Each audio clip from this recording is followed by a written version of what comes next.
तो मान लीला में क्या होता है, राधा रानी मान करती हैं और फिर ठाकुर जी उनके चरण दबा में, अरे मान जाओ, अरे रीझ जाओ, कभी मोर बन के नाच के दिखा में, कभी बंदर की तरह बंदरन के झुंड में आ जाएं, कभी नए नए नवीन नृत्य करके ठाकुर जी रिझाने का प्रयास करते हैं। और इस लीला से जो ठाकुर जी का परिकर है वो प्रसन्न होता है, यही मान लीला है। राधा रानी को प्रसन्न करवे के काजे ठाकुर जी विविध विविध लीला करते हैं। ललित गति विलास वल्गुहास प्रणय निरीक्षण कल्पितो रुमाना। ललित गति टेढ़ी मेढ़ी। अच्छा, आज ये भी डिस्क्लोज हो जाएगा ठाकुर जी टेढ़ी मेढ़ी क्यों चलते हैं। युगल गीत में सब कुछ बता दिया। तो ठाकुर जी एक बार मान लीला कर रहे थे, तो मान लीला में राधा रानी नाराज होती हैं, ठाकुर जी नाराज नहीं होते। हमारे लाल जी तो सदैव प्रसन्न हासारुणलो चलोल्लसत, हमेशा हंसते ही रहे बेचारे। उनको कभी पिताजी महाराज कहते हैं ना, कृष्ण से सीखना है तो क्या सीखो, जन्म से लेकर के अपनी लीला संवरण पर्यंत इतने विपदाएं आई, लेकिन कभी नहीं लिखा कि ठाकुर जी रोए होंगे, ठाकुर जी दुखी भय होंगे, ठाकुर जी सिर पे हाथ धर के बैठे हों, भैया जी का है वो।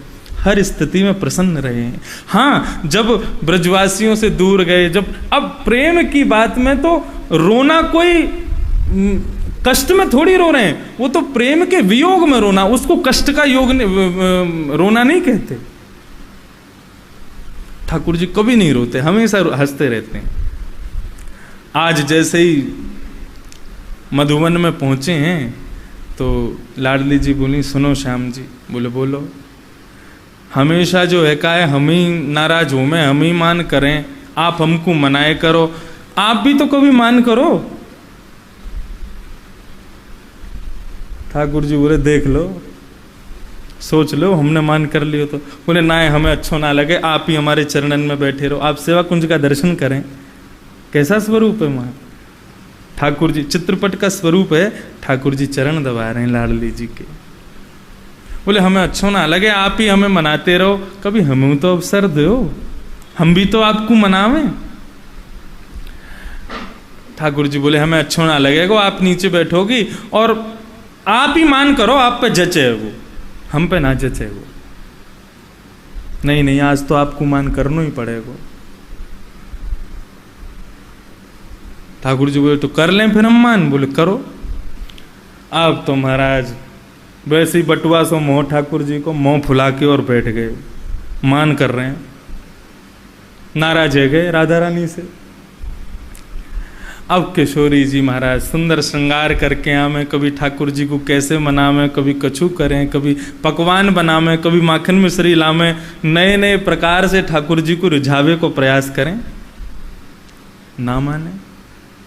बोले इन्हीं की तरह करो, ये जैसे बंदर और मोरन की तरह उछल कूद मचावे, तुम भी वैसे ही करो। राधा रानी बोली ठीक है करेंगे। आज राधा रानी भी मयूर की तरह नृत्य कर रही हैं, बंदरन की तरह डालन पे घूम रही हैं। हे श्याम सुंदर मान जाओ। एक दिन बीत गयो, 2 दिन बीत गयो, 3 दिन बीत गए, 4 दिन बीत गए। अब लीला होती है और परिकर देखता है। अब परिकर सब दुखी बैठे हैं, बोले ठाकुर जी मान ही ना रहे। राधा रानी तो चिंतित हो गई। ऐसे मान में गए ठाकुर जी और चिंता में अब रुदन प्रारंभ हो गया। चरण पकड़ लिए, बोले श्याम सुंदर मान जाओ ना, तुम यदि रूठ जाओगे तो कैसे जिएंगे हम। ब्रजमंडल की समस्त गोपांगनाएं चरणों में बैठी हैं, हमें क्षमा कर दो, कभी नहीं कहेंगे कि तुम मान करो, लेकिन आज मान जाओ कैसे भी। लेकिन ठाकुर जी नहीं माने। अब तो वैसी स्थिति पूरे ब्रजमंडल की हो गई, प्रत्येक ब्रजवासी रुदन कर रहा है कि ठाकुर जी रूठ गए। और कैसे है गए, सुबह के जामे घर में और शाम तक आम ही ना। ब्रजवासी सब गेट पे खड़े हैं, सबरे ठाड़े हैं, बोले लाला आजा गैया चरावे चलेंगे, अरे लाला आजा कंडुक क्रीड़ा करवे चलेंगे। लेकिन ठाकुर जी आम ही नहीं, मान करके बैठे। राधा रानी पूरे वन में विचरण कर रही हैं, जादू करके जादू करके ओ पिया कित गयो जादू करके। नंद नंदन पिया कपट झुकी निकल गयो निकल गयो निकल गयो छल करके। पूरा ना गाएंगे, ये पद जल्दी ही प्रस्तुत होगा सबके पास। बहुत सुंदर भाव है श्री मीराबाई का। अब तो ठाकुर जी मान नहीं छोड़े। अब राधा रानी ने कही हमसे तो मान नहीं रहे, अब एक एक करके चंद्रावली और सबरी सखियां जो हैं कहाँ हैं, सबरी जा रही हैं एक एक करके। चंद्रावली गई, लाला तू बहुत दही दही मांगे मुँहते, ले आज तो को पतुआ लाई हूँ, दही भी लाई हूँ, ले पी ले। ठाकुर जी ने फेंक दी, बोल मोह ना पीनी दही। ऐसो मान रूठ गए ठाकुर जी, कोई ते ना माने। सब गोपियां ऐसी ऐसी लीलाएं, ये सब लीलाएं ठाकुर जी हमारे नाना जी सुनाया करते थे, ऐसा भाव। अब सब गोपियां रुदन करती करती पहुंच गई यमुना किनारे। सब युक्ति सोच रही हैं कैसे मानेंगे, लेकिन मान ही नहीं रहे। इतने में ही राधा रानी के नेत्रों से कृष्ण विरह के बिंदु निकल करके जैसे ही यमुना जल में प्रवेश किए, उस बिंदु की वेदना इतनी असहनीय थी कि यमुना जी अपने आप को रोक नहीं पाई और प्रकट हो गई। चरण पकड़ दिए, बोले हे राधे, आपको कष्ट कौन ने दिया? आपको कष्ट, आप क्यों रो रही हैं? आपके नेत्रों में अश्रु बिंदु, ये बिंदु यमुना में, मतलब ऐसा भाव बताते थे नाना जी कि बिंदु गिरते ही यमुना जी का उतना क्षेत्र सूख गया, इतना विरह था उस बिंदु में। यमुना जी बोली मुझे सेवा बताओ। तब बोली कि श्याम सुंदर नाराज है गए, मान ही नहीं रहे। यमुना जी बोली ये बड़े तुमसे नाटक करें और बड़ो अपने रूप को बहुत इनको गुमान है कि दिखे, रुक जाओ मैं बताऊं इनको। सब सखियन ते बोली सुनो, नंद भवन जाओ और या कन्हैया के सबरे वस्त्रन को उठा लाओ, या कुछ जितनो श्रृंगार है सब लिया। सखी गई, जाके नंद भवन से ठाकुर जी के वस्त्र, मुकुट, टिपारा, जो ठाकुर जी पहनते हैं सब लेके आ गए। और यमुना जी ने कही अब मेरो श्रृंगार करो। जैसे श्याम जी अपना श्रृंगार करें, टिपारा पहने, यहाँ लटकन धारण करें, यहाँ हीरा धारण करें, 7 माला धारण करें, यहाँ पजम्मी धारण करें, घेरा धारण करें, बिल्कुल वैसो ही श्रृंगार जैसा ठाकुर जी को श्रृंगार, खूब सारी माला पहन ली अपने श्री तन पर। और जैसे ही नेत्रों में काजल लगा करके, होठों पर लालिमा धरा करके और बंशी हाथ में लेकर के श्री यमुना जी श्री राधा रानी के सामने आई, तो राधा रानी बोली लाल जी आप मान गए, अब तो नाराज ना हो ना। यमुना जी बोली ये हम हैं कालिंदी, ये ठाकुर जी ना। बोले अरे तुम तो बिल्कुल वैसी लग रही हो, बिल्कुल देखने में वही लग रही हो, बिल्कुल ठाकुर जी मानो खड़े हो गए हो, ऐसी श्री यमुना जी। बोले याकू बहुत अपने रूप को घुमाने गए, आज याके रूप ते याकू निहाल करूंगी। अब तो जैसी ठाकुर जी चाल चलते हैं, बिल्कुल वही चाल, वही ढाल, वैसी मुस्कान, वैसो ही इत्र की सुगंधी, वैसी माला, वैसो मुकुट, वैसो ही श्रृंगार, वैसी वंशी। नूपुरन की छम छम छम छम आवाज ठाकुर जी के कर्ण में पड़ी। बोले कि ये नूपुर तो मेरे हैं,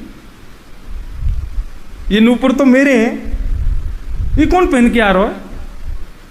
और चाल भी बिल्कुल ठाकुर जी, जब नूपुरों की भी चाल देखो आपको, हमारे घर में माता जी पहनती हैं, बहनें भी पहनती हैं,